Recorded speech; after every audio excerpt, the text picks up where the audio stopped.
But let's talk about businesses that can actually make people millionaires in Canada. Welcome back. My name is Tomi Adenuga. I live in Ontario, Canada. I am an immigrant who migrated from Nigeria down here to Canada. This video, from the title, I know you already know what it is. I hope you're ready to listen to this video. This will help you if you're interested in making money. So a lot of us, I am number one on the list. I want money. I like to make money. I want to make a lot of money. And I always do research like, okay, in this country that I live in, backstory, like I mentioned, I live in Ontario, Canada. So I'll be speaking from this point of view, but this can be helpful to you, even if you live in the United States, if you live in the United Kingdom. But let me talk for Canada. So I know the cost of living, I know the way life is right now has really, really changed. I am not dismissive of that. I understand that everything has changed right now in Canada. But are people still making it in this country? Yes. In fact, I go to some places and I'll be like, it's like this thing has not touched people here. Everybody is still living, they're okay. With those in healthcare, I see doctors are doing well. Those that are in healthcare, they are doing well. If you know, you know. Some people, wait, it's even been a while. People win lottery as well. I remember when I first came to Canada, I used to see people win the lottery a lot of times and they become millionaires instantly. In fact, I know someone that will say to me, maybe we should go and start paying lottery because Canada is not smiling. So yeah, some people become millionaires, but that is like one in God knows how long before people do that. I don't gamble, I don't do that, I don't do all of that. So, but yeah, I understand that some people are looking forward to doing, maybe they can make ends meet, life can turn out well for them that way. But let's talk about businesses that can actually make people millionaires in Canada. And to be honest, they actually do. Don't think this thing is far-fetched.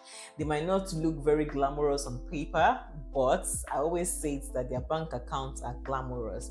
I am not a business coach. I don't even know how to start these businesses. I have my notes written here, so I'm going to be glancing through my notes. I'll be talking about what I typed and all that.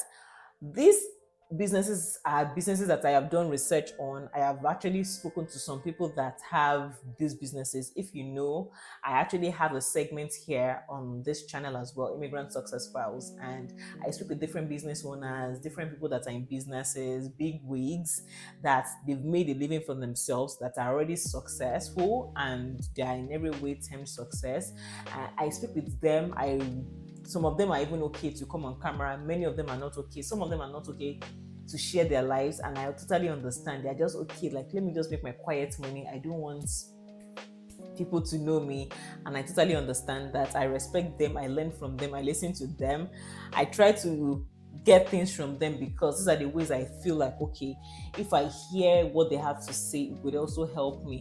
So, like I mentioned, I'm going to be sharing these 5 industries that consistently create millionaires in Canada.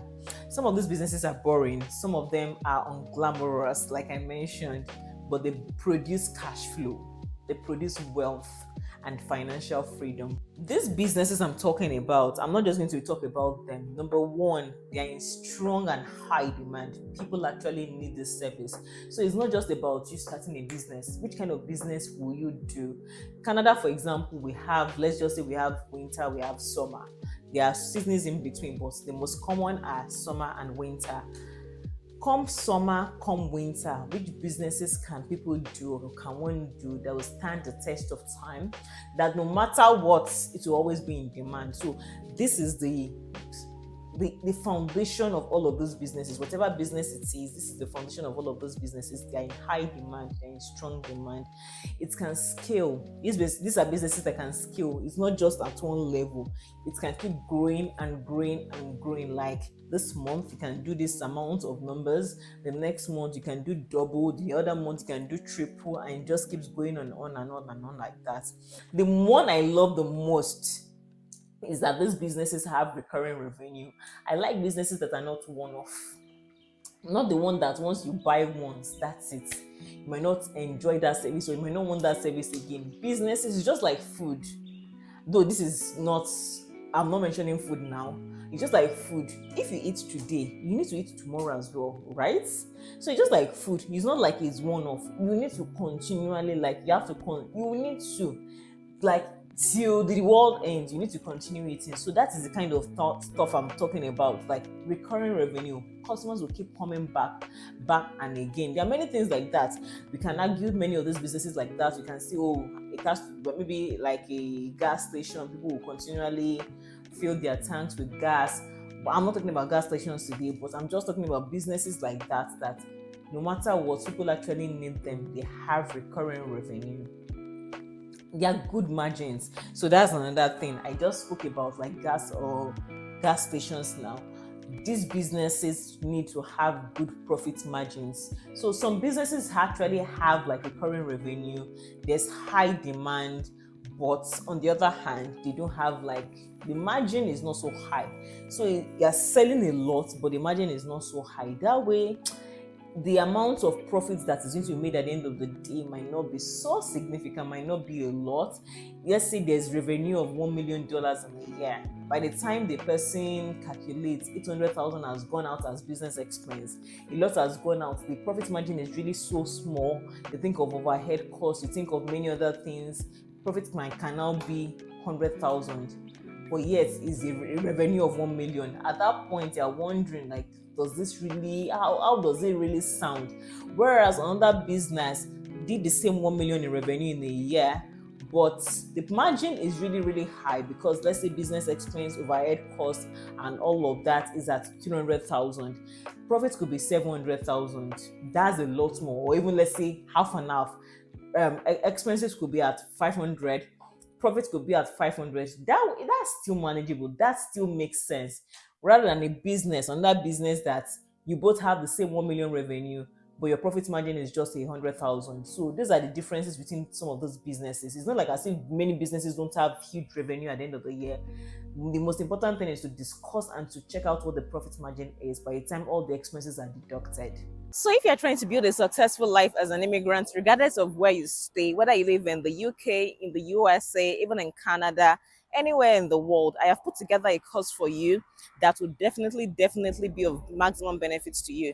Check out the link in the description box, and I'd love to see you in class. Bye. Long-term demand, apart from it being scalable, apart from recurring revenue, will it still be in demand? Will it change due to trends? Right now, before I say what I want to say, we all know it's AI. Hope it's not a business that we are not finding out better ways of doing it. It's not caught up on trends. It's not such that, oh, it's going to be replaced with one trend or the other. At least these are businesses that no matter what, trends cannot take it out. Trends cannot take it. You need the physical presence of someone. These are businesses that will stand the test of time, and they have the huge potential of turning people into millionaires in Canada and even in other countries as well. So the number one business I'll talk about is construction. I know you know that I was going to talk about construction and trades, general contracting, roofing, electrical, plumbing, HVAC, renovation companies. These people, construction, don't sleep on construction. Please don't come and ask me if I do construction or anything. I don't, but I know people that work here. I have interviewed some of them. Some of them are like acquaintances. I have met them. I know them. At least in all of this, I know people that do. In fact, I have engaged with them. Like I said, for those that don't know, I am a business owner. I have engaged with them. I have contracted them. I have paid a lot of money to them. So this is when you start thinking like, there's money in this business. Oh my God. And you cannot just but do without them. I have engaged with all of those people, renovation companies, HVAC, plumbing, electrical, roofing, general contracting. I have engaged with them. We've engaged with them because you need them. In almost anything you do, you need them. And like I said, come rain, come shine, it's not a company based on trends. You need them. You need those in construction. You need those in trades. Canada has housing shortages. It has the aging infrastructure. It has a constant renovation demand. Canada is one country that has constant renovation demand. It's either they're tearing one house down or they're renovating the house. Sometimes some people just want to even renovate only their bathrooms. They are okay with the whole house, but they just want to renovate only the kitchen. They want to change the whole kitchen. They want to remove something entirely. People do that. Like, okay, even if I'm not moving out of my house, I want to change this. I want to replace that. I want to change the fireplace. I want to make it more modern. There are people, if I cannot afford it this month, I'll afford it next month. If I cannot afford it this year, I'll afford it next year. So there's always a demand for things like this. People are always renovating. They're always changing their bathtubs. In fact, I went to a bathtub place. I interviewed them. You're going to be seeing their video on this channel as well. They even help you to, they help to polish bathtubs. So for those, so there's something you cannot, you need them. If you're not doing the complete renovation, they can help you like polish your bathtub that makes it look like shiny and new, things like that. And there's a market for everybody. So if your budget is this, they are serving you. If your budget is huge, they are serving you. If you have a small budget you are working with, they are serving you. Either way, those companies would always have high demand because people need them. So like I mentioned, based on statistics, many construction company owners make as much starting from like 250, 500, even over $1 million annually. And yes, by the time they now deduct the business expense, like I mentioned, the profit margin for construction is usually okay and very good. Some could make as much as like 50% or more, depending on what they do, depending on the people they are contracting, depending on so many factors. So you understand things like that, depending on maybe it's an individual, it's a parastatal, it's government. All that will determine how much is going into their pockets at the end of the year. And for construction companies, maybe the first year, one person does it alone. Year 2, year 3, he has added like 2 or 3 people to his portfolio, to his team. Year 5, he has like 10 people. Year 10, he has like a full-fledged company. And he's not even the one doing it at the end of the day. So it keeps evolving. Year 1, he might be the one doing all of the things. He might be the one going everywhere. By year 5, by year 10, he has employed a lot of people under him that they're actually the ones that carry on with the job. That stage is the business owner is the one negotiating, is the one closing the deals, is the one signing the contract, is the one going pitching and all of that, whilst there are other people that are doing the other work for him. So it's something that is very scalable. Construction trades, this is actually a very good business that can make people millionaires in Canada. Second business is healthcare. Canada's population is changing, it is aging. Demand continues to grow. There are many businesses you can do in healthcare. Home care agencies, staffing agencies where you provide staff for many of these agencies. Medical transportation, it's high in demand. Senior support services, do I need to say more? Healthcare recruiting, do I need to say more? There are many of them. They are the ones that recruit care workers, PSWs, addiction, child care workers, child and youth services, health, informatics. They are the ones that do all of these things, and the demand is high because it goes without saying, healthcare, anything healthcare, it's in high demand because this is something that is, in fact, I think I won't even say demand, it's more than in demand. We all know the way the hospitals are overbooked, like they are full to the brim if you go to the emergency. So there are some of these things that people need, those that like maybe are in charge of the home care homes, they can like treat them right there before they go to the emergency. So people need people that can take care of like their elderly ones. This is very much in high demand. Why does it create wealth? Because we have the aging population, we have government funding. This is something that the government funds. It has recurring demand. Families are willing to pay for quality care. That's one thing I have seen. Families will pay for quality care for their elderly ones, their grandparents, their fathers, their mothers. Families will pay. This is something that people will pay. This is something that takes a lot of money from people's pockets. And the government, of course, the government funds it heavily as well. So you can own healthcare businesses that employ healthcare professionals. So you don't actually even need to be the one to be doing that. You can have that company that will now start employing other individuals. Number 3 business is logistics and transportation. Every product needs movement. In fact, I was driving today and the person that was in the vehicle with me was like, If I was driving, person was asking me how I don't get scared when I'm driving, and I'm like, "Oh, you just drive. What will you do?" And I understand what she's talking about. I am always on the highway or freeway, whatever we call it. I am always on the highway. In fact, I like to quickly get to my destination, so I'm always on the highway. And she was like, "Don't you get scared of all of these trucks?" And I was like, "They are going on their own. I'm going on my own. Yes, I might be. If they are turning in a certain way, I kind of like stay away. I go quiet. I go away from them. But most times, by God's grace, yes, I understand the fear with trucks and all of those big vehicles, but it's needed. Canada is a huge country. There's a lot of movement to be made. There is a lot of goods and services to be taken from point A to point B. We have a delivery and logistics issue. In fact, currently in my office, in my business, we have a high demand for deliveries because we have goods. We stay in Hamilton, Ontario. Our store, our warehouse is in Hamilton, Ontario. We have things to send to people in British Columbia. We have stuff to send to people in Montreal, in Regina, Saskatchewan. We have stuff to send to people in Alberta. So delivery is an very integral part of this country. Logistics, delivery, movement from one place to the other. How can people come in? Trucking companies, like I mentioned, these trucks, last mile delivery, freight services and brokerages. We've actually contracted a company to do this for us. Career services, we all know about it, all the DHLs, the PKGs, the Perolators, Canada Post, specialized transportation. Where I stay, I buy stuff. I've mentioned this many times. There's an African store that I buy things from. They actually do like all this like meat sharing. I buy in bulk. I buy a lot of yams in bulk. I buy a lot of protein in bulk, fish. I have never been to their store before, but they deliver it to my house. Like, it just helps. And in fact, that's even a way of creating jobs for people as well. So there's a regular person that comes to deliver. They come to deliver every now and then, and that's how they go on to deliver to many other people. I've never been to the store. You can imagine, in my mind, I'm like, it cost me about $20 to have this thing delivered.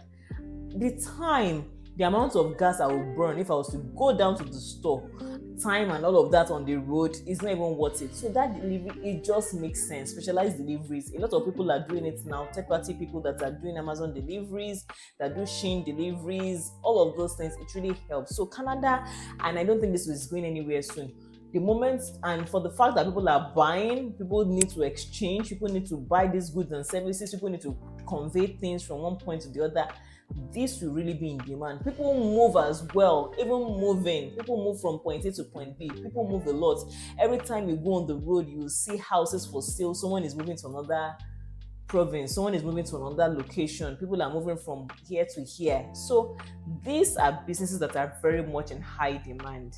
So business number 4 is real estate services, not real estate, not being a realtor.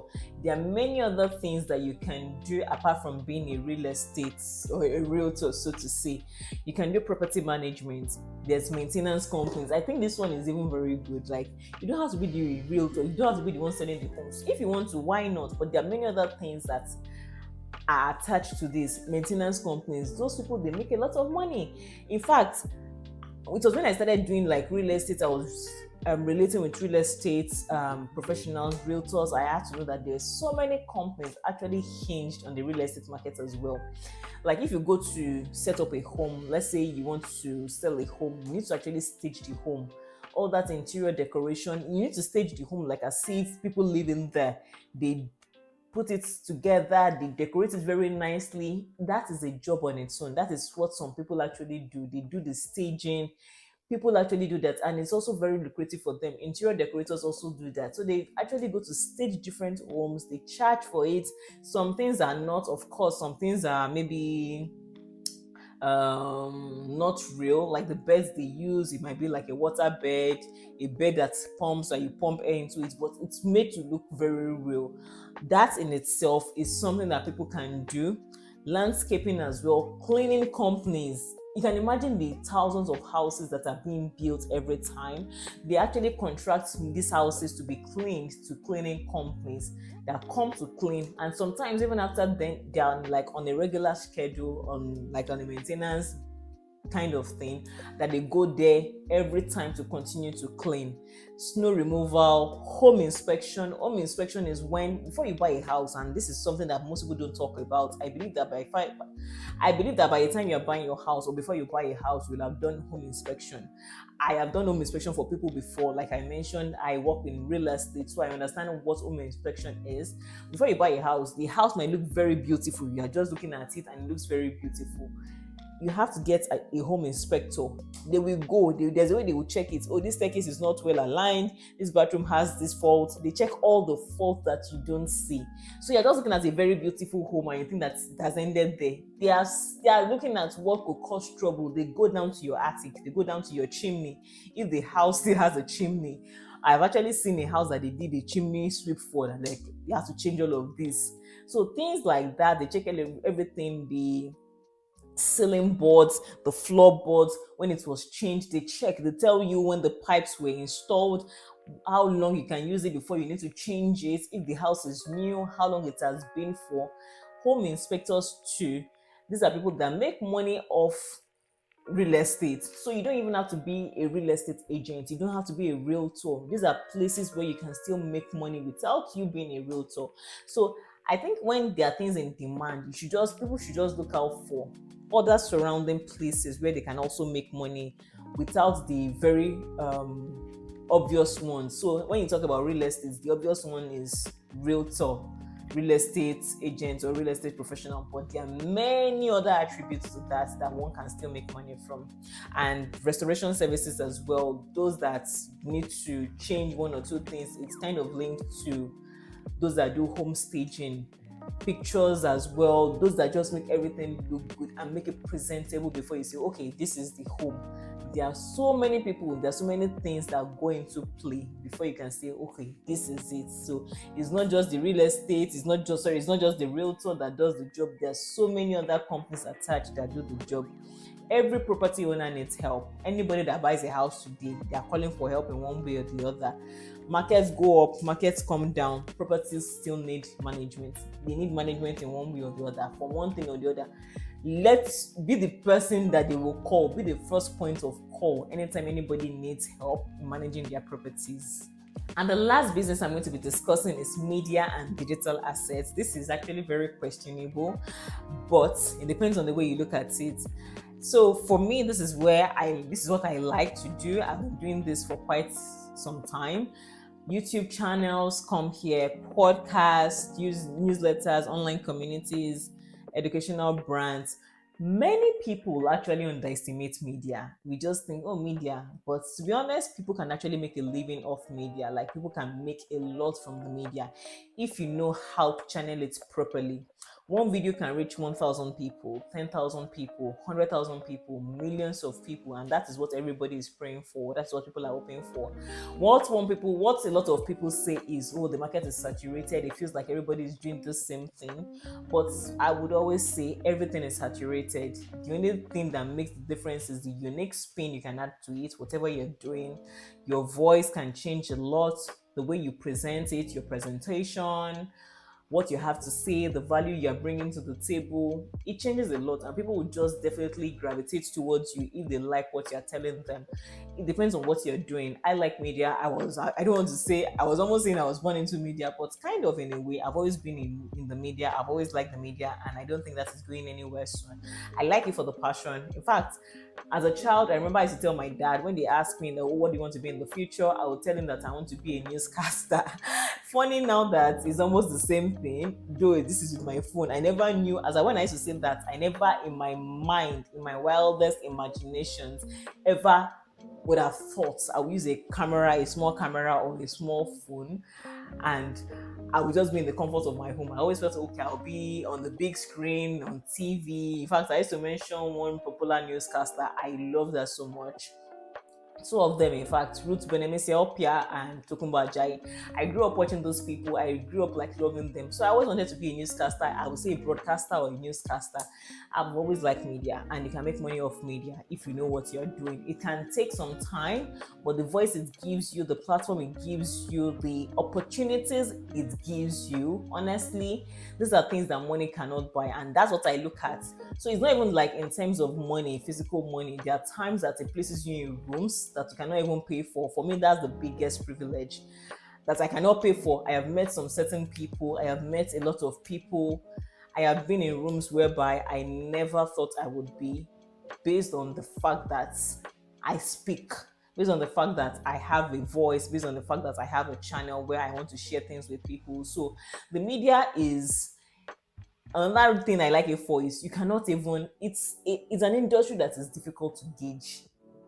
You might be the one to just set what you want. To be honest, it's evolving, it has evolved. There's social media, there's digital media, there's everything coming into it. So it keeps evolving. We had the traditional media that has changed, now we have digital media. So it's kind of, people are just working with it, everybody's swinging with it.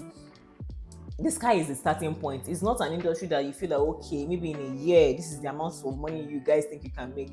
People can make a lot more. Yes, people make less, but people can make a lot more as well. Like it's huge, it's big, and being a part of it alone is a big blessing. So if it's something that you think you can tap into as well, I think it's one aspect that you can also look into. Like I would always say, not everybody is cut out to be a newscaster or broadcaster, like I would say, or a content creator. There are many other aspects that people can benefit from, that people can work in, just being in the media. So how does the media create millionaires? Revenue comes from advertising. If you know the core of advertising, I studied this in school. It comes from sponsorships. Maybe, and it also depends on the market to market basis. I know most people that live in the US, that's a different level playing field entirely. I don't even want to compare them to us because it will just give you a headache. But yes, sponsorships, consulting. For me, consulting is one way I would say I make the most, because advertising sometimes it doesn't come the way it should come. Consulting, speaking. I had a speaking engagement today. This was how I went for my speaking engagement. I got paid for that. Courses, events, partnerships. There are many things you can do in the media: event coverage, partnership. Once you have a platform and you set your price, people would respect that, hopefully. So, what are all the five things all these businesses have in common? It's not intelligence, it is solving real problems. Honestly, these are problems that people need, problems that people count, problems that people, without batting an eyelid, they won't even know when they will call on you for help. They won't know when they will call on you that, oh, I need this thing, I need that thing. Like, even if they are saying, I don't have this and that, they need you.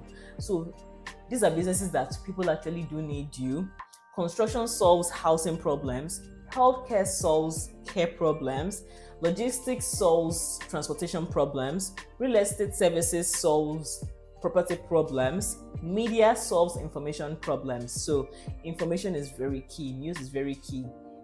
Disseminating the right information to people is very key. The biggest money is made solving expensive problems. So that's what I think. If you can solve people problems, if you can solve something that people really need, that is one way of making money, and that is one way I think people can make a lot of money from.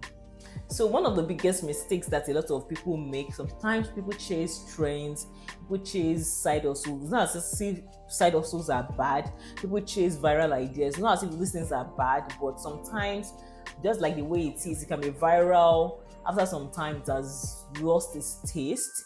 I would say, instead of that, it's good to go viral. I've always wanted to be viral. Maybe I've never really gone viral. You know, when as someone in the media, one thing that you think of or you want is, oh, let me go viral, maybe to change my life. But it's not entirely true. Rather than that, I've come to realize, I've come to learn that for me, I'd rather build a system, I'd rather build a team, I'll build customers, a loyal tribe, people that they think you're authentic. And that's one thing that I like with maybe people that know me. Hopefully they think you're authentic, they think you are relatable, they think you are trustworthy. That for me is the number one thing. No matter what I do, I try to let people know that I am as honest as you know I am honest. I am trustworthy. You can count on me for most of these things. In conclusion, people build businesses year after year. It's not just about the opportunities, it's about problem solving. So before I conclude, if I just arrived in Canada today and I was given the ability to choose, these are three companies I would choose without batting an eyelid. That I would say, okay, to me, you will do. Number one, construction. Number two, healthcare services. And number three, media. These are three businesses I would want to invest in. I've mentioned this in several videos that I have done. You don't have to be an active business owner. You don't have to be the one doing the operations. You can actually be, you can have your job, you can be someone in tech, you can have your regular 9 to 5 job, you can be in corporate, but why can't you invest? You can invest in construction, you can invest in media, you can invest in healthcare and make your passive income from all of that. Sometimes when people need a lot of money, you need capital, you provide the capital, you sign your agreement, this is the amount of money I make monthly and things like that. So if you ask me, which are the top three companies that I will think of starting or maybe doing something in without batting an eyelid: construction, healthcare, media. Of course, media, I'm still trying to work on that in my own little way. Healthcare is something that I really like in this part of the world because of what I said earlier, construction as well. These are demand industries. These are industries that no matter what, there's always a demand for them. So for me personally, these are companies I think I would want to partner with in order to make extra income. So, like I mentioned, they have low startup costs depending on how it is started. It doesn't have to be when you have like 500,000 to start. You can start from something very small. You can start low. Media, especially healthcare as well, you can start really low. It has growing demand. It has the ability to scale, and it has strong cash flow at the end of the day. By the time the cash flow is steady and starts coming in, it has strong cash flow. So, in conclusion, many millionaires are not celebrities. Most millionaires are not even influencers. This is one thing I have come to know in Canada of today. Many of them don't even want to be seen. Many of them they don't do hi guys. Many of them don't care for the media. Many of them just want to do their work quietly. And I love that so much about them. They're not celebrities, they're not influencers. They own boring businesses that solve real problems. Sometimes you look at them and you look down on them. They're wearing their boots, they're wearing their hats, they're wearing their overalls. They just don't look so, but their bank account is far from all of that. They are not all about, oh, I am doing this and that. So you don't have to if you don't need to. They are doing their jobs quietly. Their jobs are in high demand. You just have like maybe a social media manager that just keeps just to say, okay, yes, you are doing this. On a normal day, they are okay. Their cash comes in quietly, steady like that. So you don't have to think about a glamorous business. I must be this, I must show all of that. Honestly, you don't have to if you don't need to, if you don't want to. Most of these businesses don't look glamorous, but honestly, at the end of the day, what is the bottom line? The bottom line is their is to be able to afford things, is the ability to be liquid, is the ability to have money, is the ability to have resources, is the ability to have a lot of cash flow, to be liquid. And that is, for me, is the most important thing. The secret is not finding a perfect business. The secret is finding a business people need and will stick with it long enough to create something that is highly, highly valuable. So this is what I have to say today. If you think this video helps you, what do you think about this? Do you agree? Do you disagree? Do you have anything to add? Do you have anything to take away? Let me know what your comments are. Please drop them in the comment section. If this video helped you, if this video resonated with you, if you think you like more of this, please give this a thumbs up. Don't forget to share. Somebody might need this. An immigrant somewhere might need this. And please also subscribe to my channel for more videos like this. I'll be seeing you in subsequent ones. Bye.